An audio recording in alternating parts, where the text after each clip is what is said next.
खुरुमजरी मयाम ngasidi yamna laina amadi yamna mahau leina rice noodle salad ki recipe karamna semgani haibadu mayam da share tawjage asigi recipe ase akoina rice noodle khaktana semni haiba leite atopa noodle amana adum semba yai adu mayam video se haunaba tawjarage video se loiba phawba skip tawdana yengbiu ahanbada ina asigi rice noodle se asi oina laure adu asigi mahuta akoina yumda chanaba noodle do adu oirasu yai natraga Maggi gumba natraga Mimi gumba oiraga su adum yaiba haujiga si packet se thugairani aduga kona mada hapchalani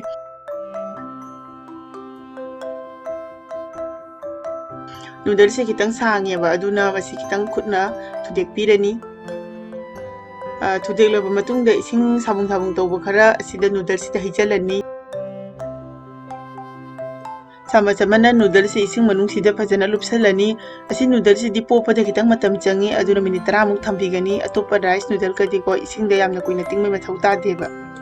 hojika sida mangi gi sauce semna bagi da makta bowl amada mangi se kitang hapchalani aduga mathakta ising asaba se haijalani ising asaba se haijala matungda minute 5 muk mangi se tingchalaga thambigani Manggegi sauce se sembada hapnaba sida chini ngangba leire chini ngangba se kitang soibirani adu chini ngangba se leitaba taragadi chini ngobuna adu mahu sinba yai kemta kaide ngasai mangge tingkhibadu minute 5 muk phare aduna phajana noi khairaga chajum amada mangge mahi se chumthokle hojik gas ta khang ama thangale asida mangge mahi se haijalani chini ngangba si chu hapchalani hapchala matungda phajana amuktang otpirani aduga hojik mangi mahi se masi phajana sawolani asida hujik chanam ashuba se asisu chamas amatang hapchalani aduga phajana ma se ngahak otlaga mahi se sumaina kangakpagi chang se asida thangdarani ado asumaina semlaga ko akoina dum fridge ta hapchalaga kuina thamba yai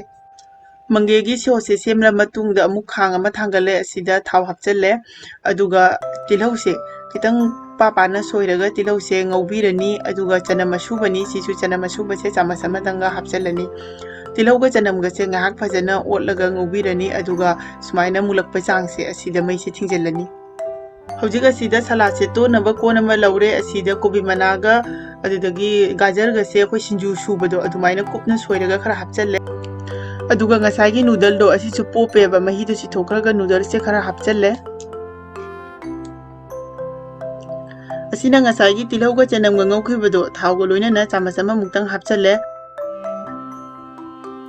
asina ngasagi manggegi sauce tuni asisu chamas ama hapchalani aduga aremba se akoina fridge ta thamaga semningba sijinaningba matamda adum sijinaba yagani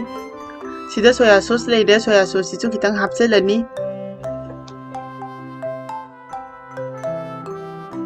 asina tomato ketchup sichu kitang hapchalani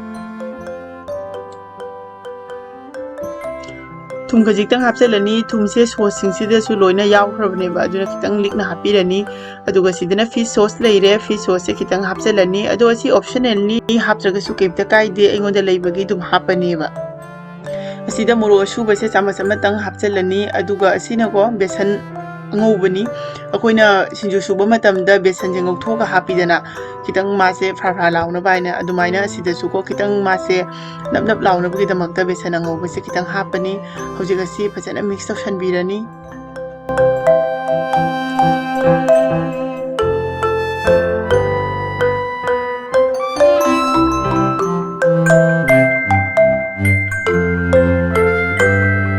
hojika sida tilau mana soiba se kitang chaisalani aduga sidana phadigom leire phadigom sichu khara hapchalani aduga nusi da pudina mana sichu matona mani tang hape adu haplaba matungda phajana mix tawshalle